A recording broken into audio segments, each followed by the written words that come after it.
Bonsoir à tous et bienvenue pour cette troisième conférence de l'année universitaire 2020-2021 de l'Université rurale de la Cologne. Alors permettez-moi tout d'abord de vous souhaiter une bonne et heureuse année 2021 de la part du comité des sages de l'Université rurale de la Cologne. Alors les conditions sont certes particulières pour respecter les contraintes sanitaires. Nous avons enregistré cette conférence dans les conditions du direct. Et donc j'ai le grand plaisir d'accueillir ce soir, pour une conférence histoire, j'ai le plaisir d'accueillir Anaïg Vautier, qui est professeur de lettres, qui était professeur de lettres au collège Gaston Boucourt de Roiselle, et qui vient ce soir nous parler du passé industriel de la région de Roiselle. Et donc elle s'est intéressée depuis très longtemps au passé industriel de sa région. Et elle va nous présenter le résultat de ses recherches ce soir. Simplement sur le principe, comme nous sommes en retransmission via la page Facebook ou par la chaîne YouTube, si vous avez des questions à poser à notre conférencière de ce soir, vous pouvez les poser via Facebook et la conférencière s'est engagée à vous répondre soit par Facebook, soit par mail si vous laissez vos coordonnées, pas de souci. Voilà. Donc je vais laisser la parole à Anaïg Vautier pour cette conférence sur le passé industriel de la région de Roiselle. Bonne conférence à tous. Bonsoir à toutes et à tous. Donc effectivement, je vais commencer par une industrie qui a été très très importante à la fin du 19e et au début du 20e siècle. Je vais vous emmener faire un petit tour à Beauval. Beauval, c'est une commune de la Somme qui se situe à côté de Doullens. Dans la deuxième moitié du 19e siècle, des géologues se sont intéressés à cette commune et ont découvert qu'il y avait des phosphates dans les craies qui étaient utilisés pour la maçonnerie et pour la fabrication des briques. Ils ont constaté, mais c'est resté à l'état de constat. Un petit peu plus tard, un spécialiste des phosphates est venu également à Beauval et lui, il a affirmé que non seulement ces craies phosphatées contenaient des phosphates, mais que ces phosphates étaient exploitables. Ça a donné lieu à une sorte de ruée sur le phosphate. Parce que, qu'est-ce que le phosphate ? Je parle d'industrie phosphatière, donc de phosphate. Si je parle de phosphate, je parle de phosphore. Le phosphore, c'est un élément qui est indispensable à la vie humaine. Nous avons du phosphore dans notre ADN, dans nos muscles, dans notre sang. Même chose pour les animaux. Et aussi, c'est très très important, c'est un minéral qui est très important pour l'enracinement et le développement des plantes. Donc, à Beauval, tout de suite, on sonde, on exploite, on trouve des phosphates, surtout sur les hauteurs de Beauval, et aussitôt s'installent des usines, une dizaine d'usines, on recrute des ouvriers. Ça peut passer une année à 200, l'année d'après, il y en aura 500, on signale même 1500. Il y aurait des Italiens qui auraient apporté leur concours pour pouvoir travailler dans ces industries phosphatières. Et cette nouvelle, eh bien, après avoir vécu à Beauval, eh bien, elle va se propager dans notre canton. Et dans notre canton, on va se dire, après tout, pourquoi ne pas essayer aussi de prospecter ? On va prospecter et on va découvrir effectivement que nous aussi, nous avons des gisements phosphatés. Nous en avons à Temple-la-Fosse, nous en avons à Temple-le-Guérard, nous en avons à Argicourt, pas très loin de Temple-le-Guérard, nous en avons à Nurlu. Ça pour les gros gisements. Après, il y a des petits gisements secondaires. Donc, on peut se demander comment se sont formés ces gisements phosphatés. Une première hypothèse, en face de chez nous, actuellement, mais il y a des millions d'années puisque c'était au Crétacé, il y avait un continent à la place de la Grande-Bretagne actuellement. Et de ce continent descendait un torrent impétueux qui, au passage, arrachait des agrégats aux roches cristallines et emmenait tout ça dans le sud de l'Angleterre, au niveau de l'île de Wight. Mais pas que, aussi dans la mer qui, à l'époque, recouvrait tout le nord de la France. Donc, on prospecte, on trouve et aussi on installe des usines et on embauche du personnel. À Roiselle, que se passe-t-il? On n'a pas de gisement de phosphate à Roiselle. Mais il faut savoir une chose, c'est que le phosphate naturel est difficilement assimilable par le sol, surtout en sol basique. Alors, on a trouvé une solution, c'est de le solubiliser. Et avec quoi? Eh bien, on va effectuer une réaction chimique. On va attaquer le phosphate avec de l'acide sulfurique. Ça va donner une production d'acide phosphorique. Et l'acide phosphorique, c'est le premier engrais synthétisé. C'est très important. Donc, à Roiselle, on a 2 usines de superphosphate qui vont travailler pour produire de l'acide phosphorique. Sur la Somme, il y a 3 usines de superphosphate. Il y en a 2 à Roiselle et il y en a une ailleurs, je pense qu'elle doit être à Beauval. Donc, ces usines, elles appartiennent à 2 propriétaires. La première appartient à la société Dreux-Serré et compagnie. Elle s'étend à peu près sur 3 000 à 4 000 mètres carrés. Elle a été construite à la fin du XIXe siècle. On l'a agrandie un peu en 1904. Et la deuxième appartient à M. Mortreux, qui est un industriel de Beauval. Comment ces usines sont-elles approvisionnées? Eh bien, ce sont les gisements principalement de Temple-le-Guérard et de Hargicourt qui vont approvisionner nos usines de superphosphate en phosphate. De quelle manière? Eh bien, la Société des chemins de fer du Nord, qui était bien implantée à cette époque-là, va décider de construire un petit train avec des rails à espacement métrique, c'est-à-dire 1 mètre d'espace entre les 2 rails, et de construire une gare à Temple-Guérard, où on chargera, ainsi qu'à Hargicourt. On a du mal à s'imaginer ce que représentent les exploitations de phosphate.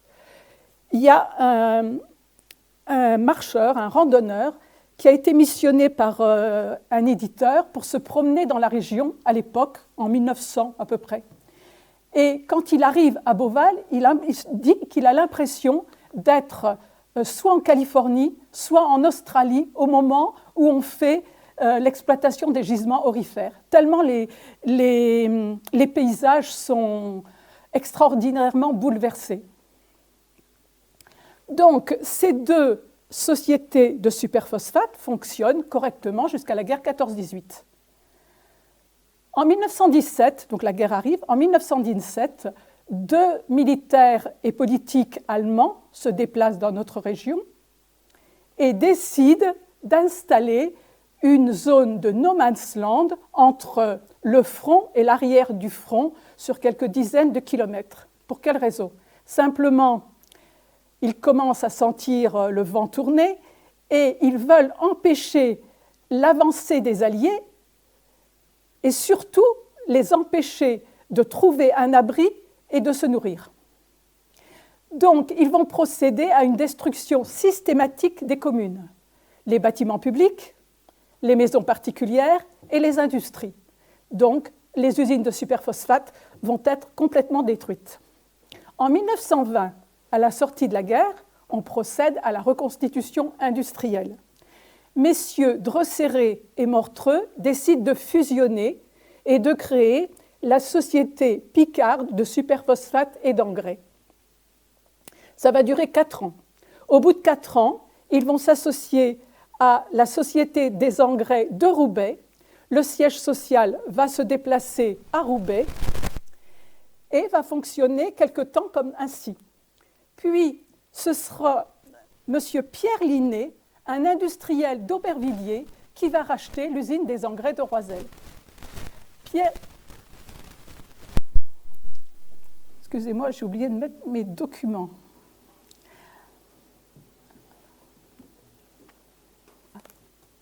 Alors, sur ce document, tant pis, j'y vais. Sur ce document, vous voyez un petit peu ce qu'est un gisement d'extraction des phosphates. Quand je vous disais que c'était spectaculaire, vous pouvez vous en rendre compte. Là, je n'avais pas encore de documents sur la région, j'en ai eu hier, mais il est trop tard pour pouvoir les enregistrer.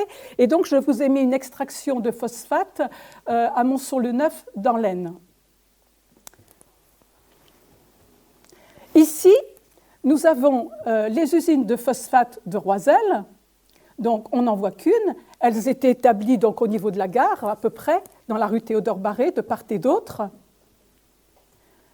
Ici, nous avons une lettre en tête de la société Droséré, un des propriétaires d'une usine de superphosphate. Donc, vous voyez la dénomination phosphate, craie phosphatée, superphosphate, et déjà apparaît engrais chimique. Ici, l'usine de superphosphate a été détruite, il ne reste plus que des ruines. Donc, ici, nous avons l'entête des engrais de Roubaix. Nous avons l'entête des engrais Linné. Et nous avons ici l'usine reconstruite en 1920. Donc, je vous disais que le dernier propriétaire de l'usine des engrais était Pierre Linné. Pierre Linné était un industriel qui venait d'Aubervilliers, mais il était déjà implanté dans la région, à Templeux-la-Fosse. Il avait aussi une usine à Grand-Quevilly, une usine de superphosphate, et il avait des usines à Aubervilliers, usines d'acide nitrique, d'acide sulfurique. Et c'était un industriel qui était vraiment très, très impliqué dans tout ce qui était chimique. Quand on aborde Aubervilliers, on peut se demander comment cette ville a pu vivre à l'époque. Il y avait à peu près 40 industries chimiques au sein de la ville. Et 2 frères, qui malheureusement ont été tués à la guerre 14-18, ont écrit un livre sur Aubervilliers, donc à cette époque très, très industrielle. Et voilà ce qu'ils décrivent à propos du travail des ouvriers.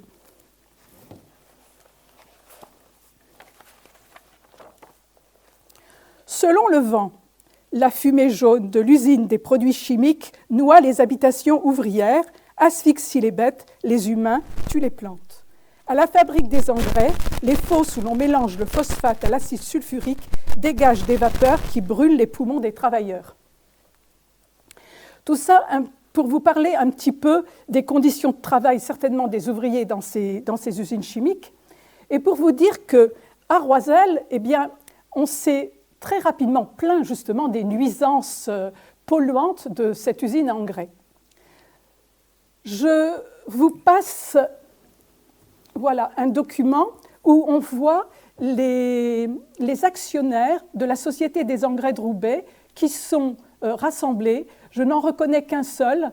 Je pense qu'il y en a beaucoup qui viennent de Roubaix. Je n'en connais qu'un seul, c'est M. Lefort, qui était agriculteur à Roiselle, qui était impliqué dans pas mal d'usines. Là, vous avez une lettre en tête de Linné, Société des établissements Linné, avec les usines de Templeux-la-Fosse, de Grand-Quevilly. Et ici, vous avez un document qui est en fait une profession de foi de M. Julien Pochard. Julien Pochard décide de se présenter aux élections municipales en 1929. Et qu'est-ce qu'il dit ? Il dit que il dit aux habitants de Roiselle, vous aurez à cœur de saisir l'occasion de protester contre les émanations de l'usine d'engrais en votant contre leurs candidats. Ce sont vos santés et celles de vos enfants qui sont en jeu. Loin de moi l'idée de faire fermer l'usine, il suffit d'apporter à la fabrication toutes les améliorations nécessaires pour remédier à cet état de choses, améliorations coûteuses et que l'on n'a pas l'air de vouloir réaliser, de façon à vous laisser respirer, vous, ouvriers, qui y travaillez, autant que vous, habitants, l'air pur est nécessaire auquel nous avons droit. C'est pourquoi je me présente à vos suffrages avec l'idée de travailler au bien du pays en collaboration avec tous. Donc, vous voyez, déjà, on s'en plaignait en 1929.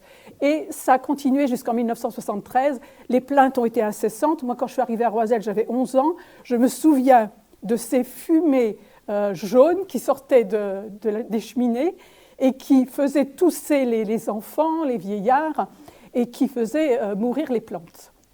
Donc voilà ce qu'il en est donc pour l'existence de cette industrie. Lorsque l'usine a été fermée, elle a servi un moment de stockage pour des archives et ensuite, dernièrement, elle a été rachetée par la CICAE afin d'y mettre une installation photovoltaïque de production d'électricité à base du photovoltaïque. Voilà ce que je peux vous dire pour les engrais. Je vais quand même élargir un petit peu le thème. Il n'y a plus d'industrie phosphatière en France. C'est terminé. La dernière a fermé ses portes en 2004 à Quevilly. Mais on a besoin de phosphate. Qu'est-ce qu'on fait? On l'importe.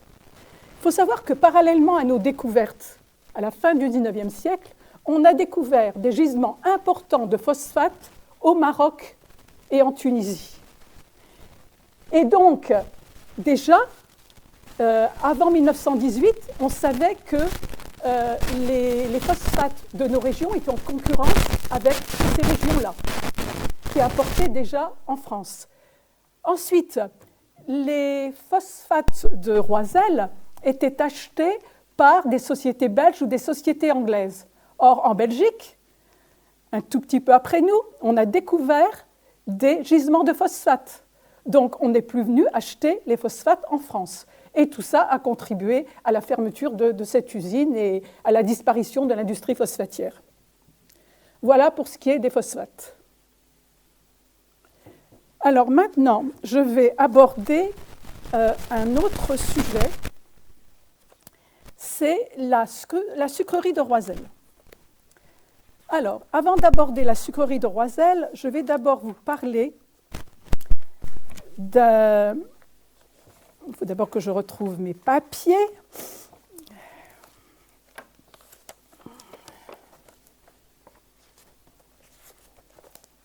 Voilà. Je vais d'abord vous parler du mouvement coopératif qui a existé à Roiselle entre les deux guerres. Ce mouvement coopératif, eh bien, il a placé Roiselle, entre les deux guerres, au premier rang national. Sur quoi portait ce mouvement coopératif? Il portait d'abord sur la distribution d'électricité. Il portait sur le stockage des céréales, sur l'achat des produits agricoles, mais surtout sur la création de la sucrerie-distillerie de Roiselle, de la conserverie de Roiselle, et en 1947, on y a même ajouté une laiterie. Et tout ça, ça fonctionnait en coopérative. C'est pour ça que je vous dis que c'était un mouvement très, très important qui a placé Roiselle, bourg industriel très, très vivant à l'époque, au premier rang national. D'abord, je vais vous préciser ce que c'est qu'une coopérative agricole, parce que, bon, on connaît le terme, mais on ne sait pas toujours ce que ça recouvre. Une entreprise agricole, c'est une entreprise qui est créée par des agriculteurs, qui leur appartient collectivement. Ils la gouvernent eux-mêmes de manière démocratique, un homme, une voix. Elle valorise les produits agricoles. Elle collecte et elle transforme les productions de ces agriculteurs coopérateurs. Elles font vivre leur territoire en y créant des activités économiques et des emplois grâce à un ancrage territorial important et durable. Ceci dit, pour créer ces entreprises, ces coopératives agricoles, eh bien, naturellement, il y a eu l'action des agriculteurs. Mais les agriculteurs ont été surtout, ont subi l'impulsion d'un homme qui a été très, très important pour la commune de Roiselle, c'est M. Boucourt, Gaston Boucourt. Vous connaissez le nom, puisque le collège porte son nom, mais vous ne savez peut-être pas tout ce qu'il a pu faire pour cette commune. Donc, Gaston Boucourt est né à Roiselle en 1921 et il est mort en 1965.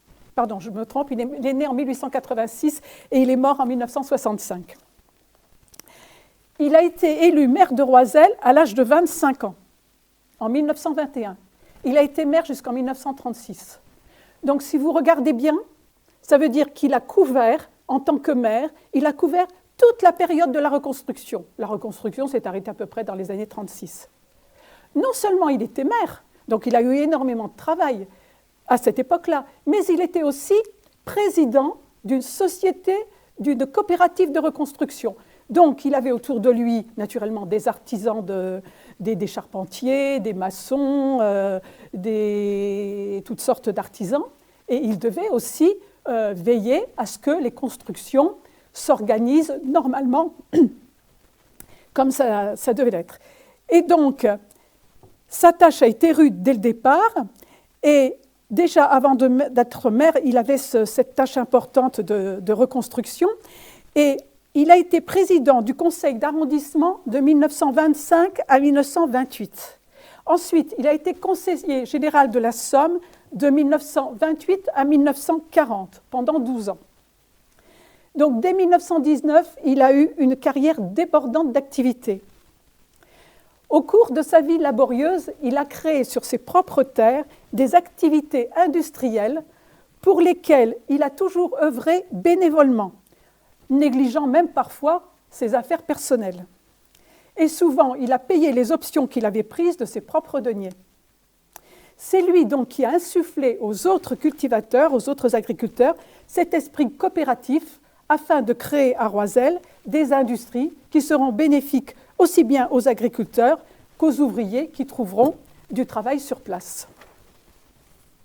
Dans le domaine social, Gaston Boucourt fut aussi un pionnier. Dans les entreprises coopératives, sucreries, conserveries, laiteries, des primes étaient distribuées aux ouvriers en fonction des résultats, donc une sorte d'actionnariat avant l'heure. La cotisation à la caisse de retraite complémentaire était facultative à l'époque. Eh bien, en 1955, elle est créée et payée par les coopératives dans leur totalité, patronales et ouvrières. Ce qui a naturellement permis aux ouvriers de bénéficier d'une retraite tout à fait correcte. À la conserverie, il réservait des emplois bien rémunérés aux étudiants durant les grandes vacances afin d'aider matériellement les familles à assumer le coût des études. Sa vie a été menée par le syndicalisme et la coopération agricole. Je vous énumère ses casquettes. Il a été président de la caisse locale du Crédit agricole. Il a été vice-président du conseil d'administration de la SICAE. Il a été vice-président de la coopérative des céréales du Vermandois. Et il a été vice-président de la chambre d'agriculture de la Somme. Il a aussi facilité l'accès à la propriété pour des personnes à revenus modestes. Quand vous arrivez de Péronne, sur la droite, tout de suite sur la droite, en entrant dans Roiselle, vous avez des maisons jumelées. Il y a un bloc de 5 blocs de 2 maisons. Et ces maisons, on les a toujours appelées les castors. Et c'est une idée aussi de Gaston Boucourt. Il a, je pense, offert le terrain. Ensuite, il a organisé le gros œuvre et il a demandé aux gens qui prenaient ces maisons s'ils voulaient terminer l'intérieur. Donc ceux qui étaient un peu bricoleurs pouvaient terminer leur maison comme ça. Et il y a des gens qui ont pu accéder à la propriété dans ces conditions-là. Et c'était une bonne chose pour eux. Monsieur Gaston Boucourt a été reconnu par ses pairs et en 1952, on lui a remis la Légion d'honneur. Voilà, je vous montre le document qui représente justement ce repas où il y avait plus de 300 personnes pour honorer monsieur Gaston Boucourt qui recevait cette Légion d'honneur. Maintenant, je vais vous parler de la sucrerie. Il faut savoir qu'au départ, on a commencé par créer une distillerie. En 1934, des cultivateurs rassemblent des capitaux en avalisant sur leur fortune personnelle. Ils s'adressent également au Crédit Lyonnais de Saint-Quentin qui accepte de leur faire confiance et de leur prêter de l'argent. Un an après, à cette distillerie, on ajoute une sucrerie. On nomme M. Bruden directeur, M. Amiot directeur commercial, et on va faire assister M. Bruden par un spécialiste de la fabrication du sucre qui viendra d'Italie, M. Seatini, afin de démarrer correctement cette usine. Cette sucrerie-distillerie va fonctionner ainsi jusqu'à la guerre. À l'époque, donc, les courtiers étaient à Paris, vendaient le sucre et l'État achetait l'alcool. La guerre donc arrive. en 1940, malgré que beaucoup de gens aient quitté Roisel, des ouvriers vont rentrer et vont quand même faire la première campagne.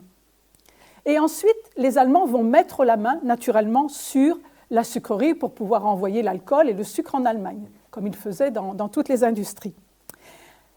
La nuit du 28 au 29 juin 1944, la veille de cette nuit, des résistants arrivent de Beaurevoir à vélo. Ils sont une dizaine. Ils ont eu une information selon laquelle des quantités importantes d'alcool vont être envoyées en Allemagne par les Allemands, naturellement, et ils ont pour cela préparé des wagons-citernes à la gare. Donc, les résistants vont faire en sorte de faire sauter ce qu'ils croient être les cuves à alcool.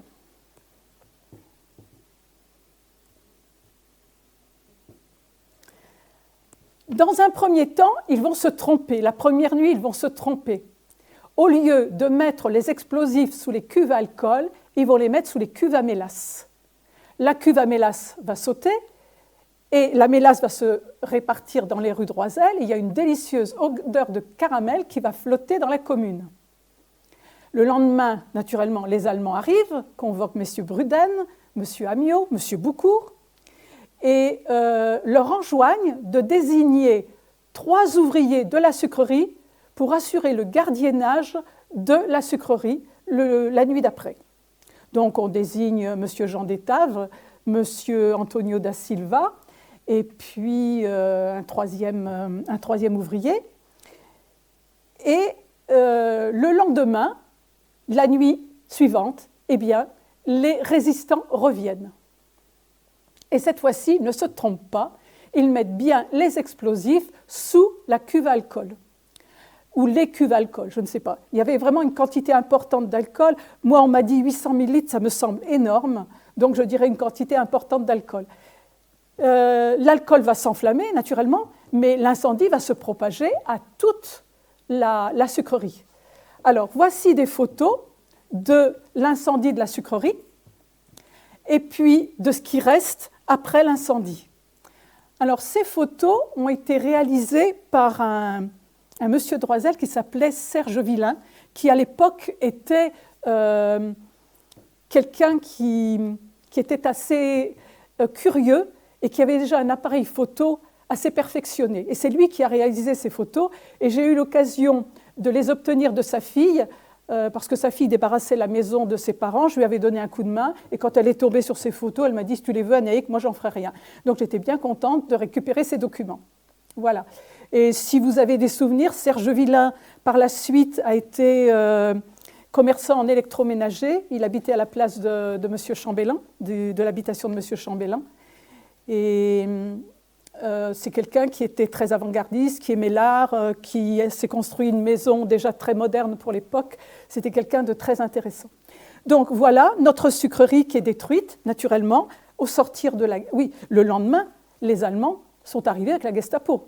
On a emmené M. Bruden, Amiot, Boucourt, ainsi que les 3 gardiens à Amiens. Ils y sont restés 2 jours. Je ne sais pas ce qui s'est produit. Je pense qu'ils ont dû passer un sale quart d'heure. Mais malgré tout, ils sont rentrés sur Roisel. Voilà. Donc, pendant ce temps-là, que se passait-il à la gare de Roisel ? Les Alliés étaient en train de bombarder la gare pour détruire les wagons-citernes qui attendaient. À cette occasion, il y a eu un employé de chemin de fer qui a été tué. Et pendant très longtemps, dans la gare de Roisel, il y avait une plaque qui rendait hommage à cet homme. Je ne sais pas, il a disparu, je ne sais pas où, mais ça aurait été intéressant de la garder. Voilà. Donc, on a procédé à la sortie de la guerre, on a procédé à la remise en état de la distillerie. Pendant 3 ans, l'établissement n'a produit que de l'alcool. Ensuite, on a constitué un dossier de dommages de guerre afin de procéder à la reconstitution de l'usine. La sucrerie a repris le travail en octobre 1950 et la marque qui était portée sur les sacs de sucre était Roisel. Si quelquefois vous trouvez un sac Roisel chez vous, sachez qu'il a certainement transporté du sucre de la sucrerie de Roisel, gardez-le comme une relique. Je vais vous donner quelques chiffres, simplement pour les gens qui travaillent en sucrerie, pour qu'ils puissent établir des comparaisons, mais je ne suis pas une fan de chiffres. En 1962-63, la sucrerie Droisel produisait 29 971 quintaux de sucre. Elle produisait 940 tonnes de mélasse et elle produisait 3 150 litres d'alcool. C'est pour ça que les 800 000 litres d'alcool, ça me semble excessif. La sucrerie a cessé toute activité le 4 décembre 1968, après 33 années d'activité. Alors, il y a eu certainement des problèmes de gestion, des problèmes de changement de direction qui ont été préjudiciables à l'industrie. J'en veux pour preuve, donc là, ce sont les bâtiments de la sucrerie en 1994. En 1994, je les avais photographiés tout à fait par hasard, et voilà ce que ça donnait. Bon, maintenant, ça continue à se dégrader, et il y a quand même une utilisation qui en est faite. Voilà. Ça, c'est un convoi exceptionnel, un article du Courrier Picard qui date du 12 janvier 1967. Qu'est-ce qu'on y voit? On y voit un convoi exceptionnel qui transporte, je crois, un générateur ou une chaudière, je ne sais plus très bien. Quelques mois avant, on en avait déjà fait parvenir un premier, donc un deuxième, et on en prévoyait, je crois que c'est une chaudière, donc c'est 2 générateurs et une chaudière, ou l'inverse, je ne sais plus, pour 1968. C'était quand même des pièces énormes, alors qu'un an après, on ferme l'usine. Ça semble quand même assez curieux. Voilà. Alors, qu'est-ce qu'on trouve dans les bâtiments de... Ces locaux, ils ont été occupés momentanément par Bonduelle. Ensuite, Bonduelle s'en est débarrassé, il les a cédés à la commune pour le franc symbolique. Roisel Matériaux en a occupé une aile. Cette société a trouvé là un endroit de stockage pour ses matériaux lourds et encombrants. Et ensuite, la commune a mis ces locaux à la disposition de plusieurs entreprises naissantes, moyennant un loyer modique pour les aider au démarrage. Elle abritera momentanément la société dirigée par M. Venn, CREA, Conseil réalisation en études agronomiques, qui s'installera par la suite au sein de la nouvelle zone d'activité dans un atelier relais construit par la commune. Actuellement, les locaux ont été achetés par Sopitrap, une société qui intervient principalement dans le terrassement, l'assainissement et l'installation de clôtures. Elle est dirigée par messieurs Coquerel et Carré et montre une belle vitalité. Elle a aussi associé à cela la gestion de Roisel Matériaux. Voilà. Voilà pour ce qui est donc de la sucrerie, la première usine coopérative. Maintenant, je vais vous parler de conserverie. Avant d'aborder la conserverie Droisel, je voudrais parler de la conserverie d'Hesbécourt. Peu de gens savent qu'il a existé une conserverie à Hesbécourt. Si je veux en parler, c'est parce que je veux mettre aussi en avant l'homme qui l'a créée. Cet homme, c'est Maurice Drancourt. Il est né à Hesbécourt en 1891 et il est décédé en 1966. C'était un autodidacte, un agriculteur. En 1418, la ferme de ses parents a été détruite. Et Maurice a décidé de la reconstruire à l'américaine, qui naturellement, dans les environs, semblait une ineptie. On l'a regardé comme quelqu'un d'un petit peu fou. Il n'a pas tenu compte des critiques et donc il a installé sa ferme à l'américaine avec, entre autres, une distribution automatique pour le bétail, des litières qui étaient installées sur des chariots à roulettes qu'on emmenait là où on voulait les vider, on ramenait et puis on mettait la paille. Et puis, en 1929, une autre idée, il décide de créer une conserverie sur sa ferme, une conserverie de petits pois. Il avait 250 hectares en propriété. Il décide d'en consacrer 80 à la culture du pois. Et c'est pareil, à l'époque, la culture du pois s'effectuait en France, dans le Bordelais notamment, et en Bretagne. Mais c'était un petit pois cueilli. Il fallait, je pense, beaucoup de temps pour pouvoir conserver quelques kilos de petits pois. Lui, toujours en s'inspirant des USA, il décide de travailler un pois fauché. Pour cela, il achète une batteuse de 5 mètres de long. Il commence son travail de conserveur, mais malheureusement, c'est une industrie naissante. Il n'a pas tout à fait l'expérience. Les boîtes vont bomber très rapidement et il va abandonner son expérience. Donc, il rend les machines qu'il avait louées.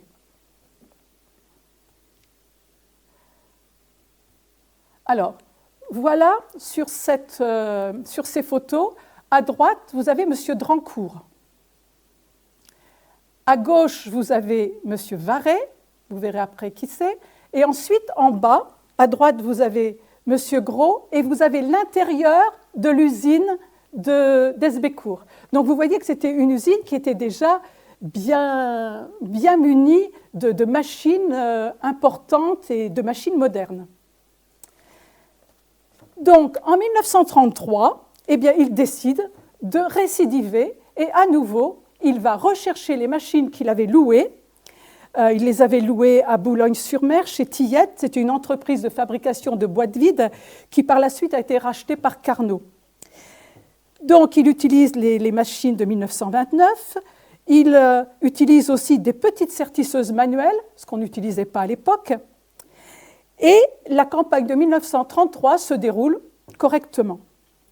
En 1932, un pilier important des deux industries, des deux coopératives de la conserverie d'Hesbécourt et de la conserverie de Roiselle, va arriver, c'est M. Varret.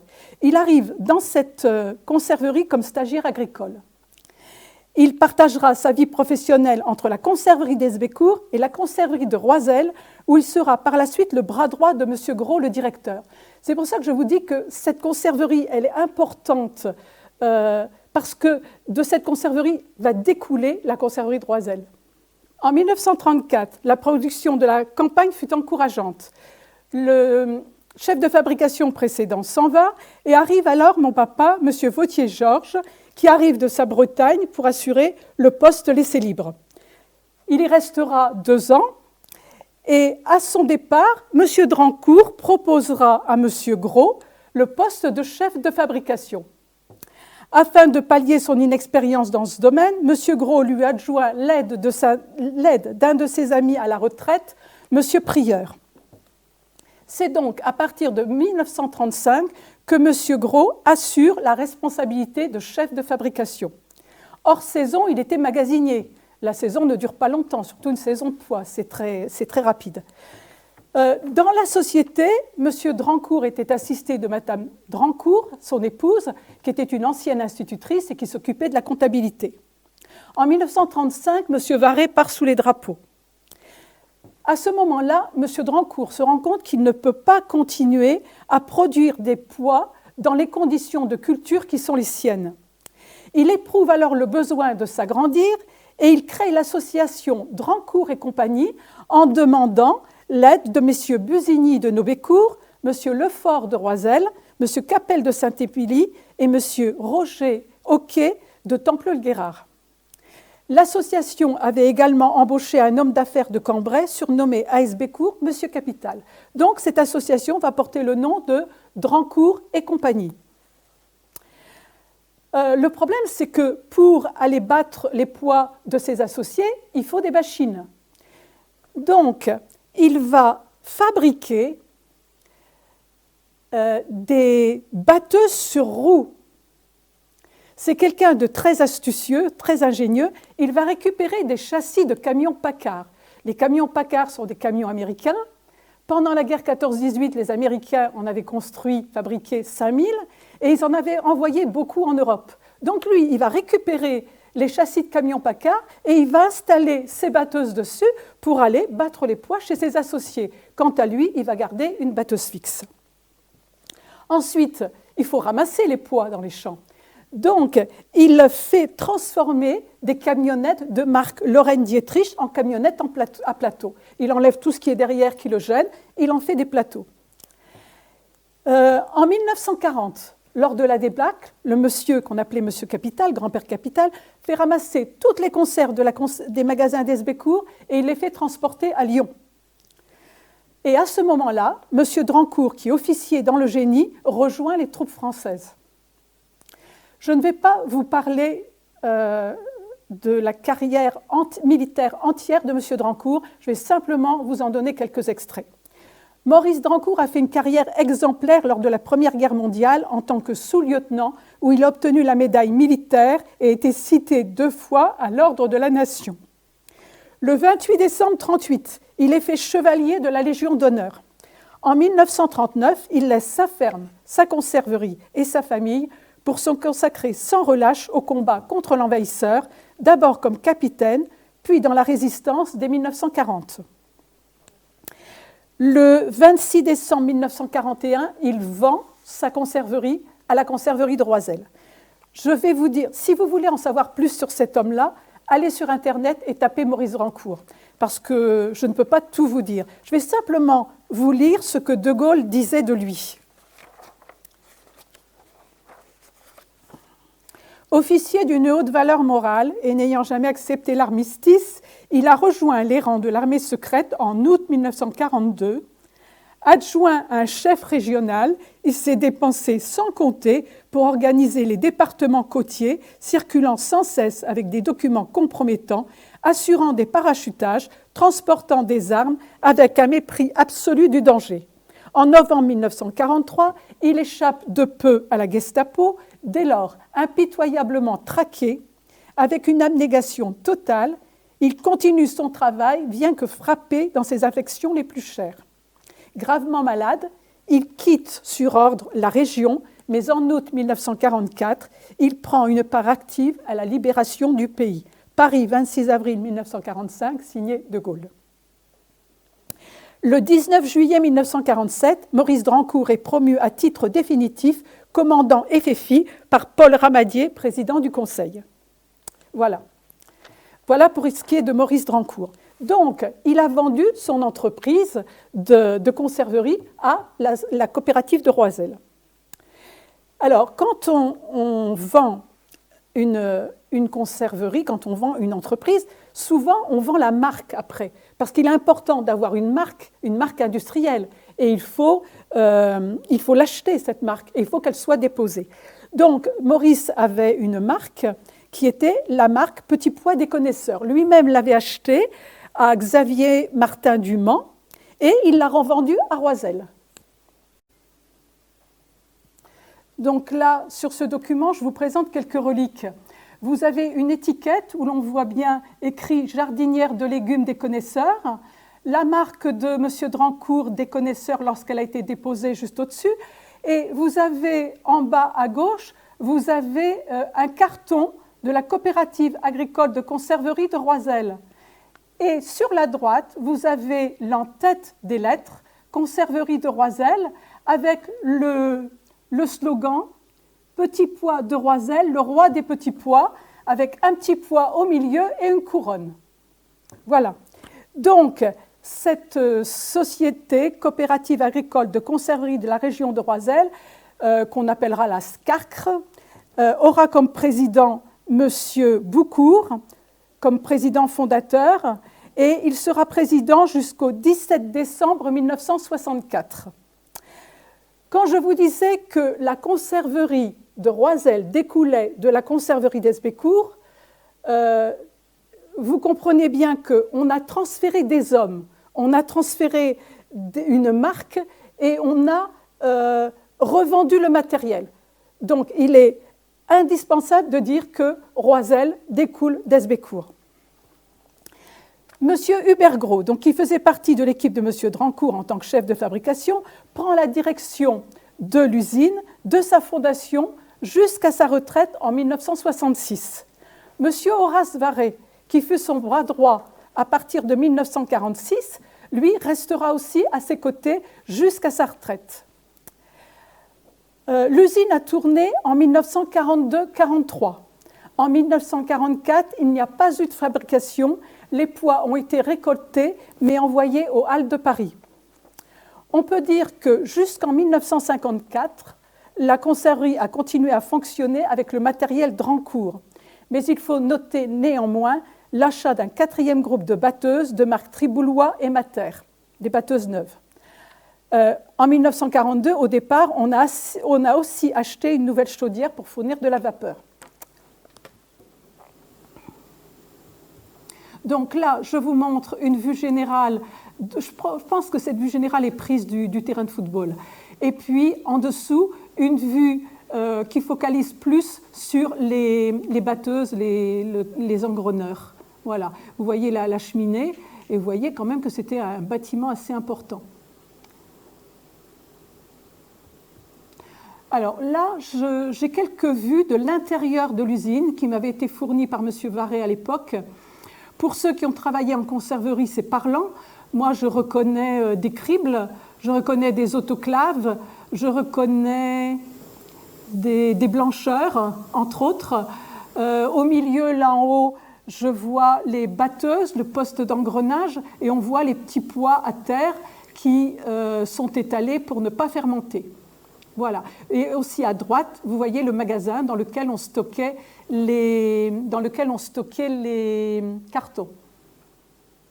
Je vais maintenant vous présenter des ouvriers de la conserverie et des ouvrières. Je ne vais pas vous dire leur nom, mais peut-être que parmi ces personnes, vous reconnaîtrez peut-être vos grands-parents, qui sait. Et puis, à droite, cette photo représente l'installation d'un générateur. On vient de casser un mur et d'installer un générateur. Donc là, les trois mécaniciens, je peux vous donner leur identité. Il s'agit de M. Brenard, de M. Fontaine et de M. Camus. Donc, en 1963, on comptabilisait durant la saison 2 équipes de 120 à 125 personnes qui fonctionnaient sur 2 postes. 5 heures, 13 heures, puis 13 heures jusqu'à épuisement du stock de poids, 1 heure du matin environ en moyenne. Ces personnes étaient réparties en postes de battage, de lavage, de triage, d'emboîtage, de sertissage, d'autoclave, où ils étaient employés au magasin. En 1967, l'usine de Roisel rachète l'usine d'Étave et Bocchio dans l'Aisne, la Sicana. Elle rachète le matériel et tout le traitement de la production de ces agriculteurs se fera à Roisel. L'usine a alors une surface de 5 hectares, dont 10 490 mètres carrés sous construction. Le slogan de la conserverie est alors, comme je vous l'ai dit tout à l'heure, « Petit pois de Roisel, le roi des petits pois ». Les pois étaient calibrés afin de déterminer des catégories extra fin, très fin, fin, moyen fin et moyen. En 1966, donc, M. Gros part à la retraite. Arrive un jeune ingénieur à la direction de l'usine, M. Perrault. M. Busigny devient directeur général. À cette époque, la production s'était diversifiée. On mettait en conserve des pois, des haricots verts, des haricots beurre, des flageolets blancs, des flageolets verts, de la macédoine de légumes, des carottes, des betteraves rouges. On prévoyait des épinards, des asperges, de la compote de pommes même.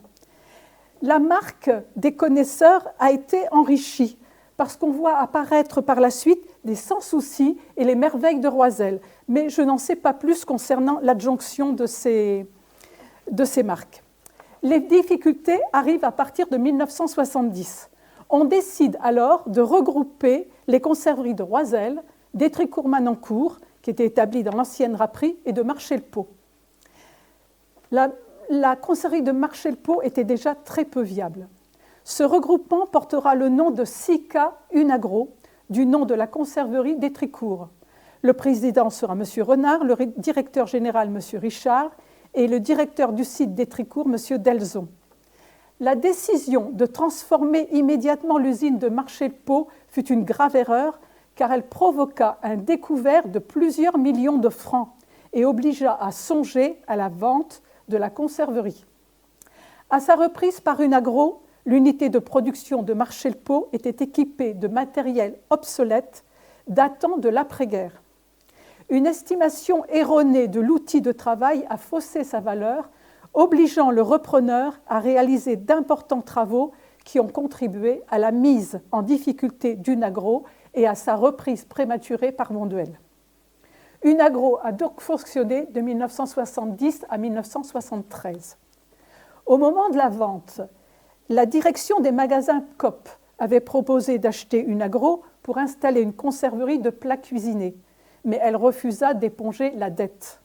C'est Bonduelle qui finalement emporta l'affaire en 1973 et décida de faire tourner l'usine durant 10 ans jusqu'à épuisement de la dette. En fait, l'usine ne fonctionna que 9 ans. Et elle n'emboîta que pois et haricots verts. Elle se livra à des expériences comme par exemple le conditionnement d'endives. En 1974, Bonduelle réduisit les 2 équipes en 3 postes de 8 heures avec 47 personnes par poste, tout le personnel compris, alors qu'en 1963, le personnel était de 250 personnes environ. En 1983, une agro ferme ses portes. Les ouvriers sont transférés chez Bonduelle et découvrent un nouveau mode de fonctionnement.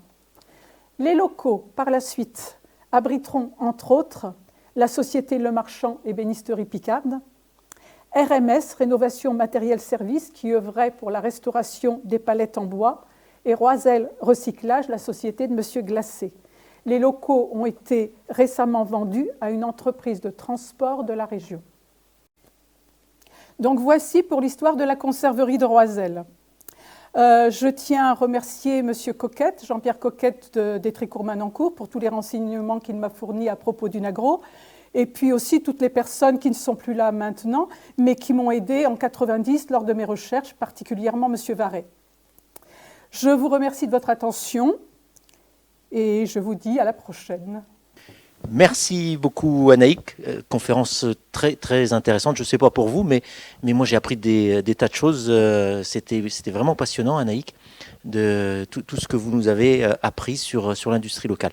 Et puis, quand Anaïk dit à la prochaine, alors pourquoi à la prochaine? C'est une petite surprise parce qu'en fait, on a encore beaucoup de choses à apprendre sur le passé industriel de Roisel et de sa région. Et Anaïk a encore beaucoup de choses à nous dire.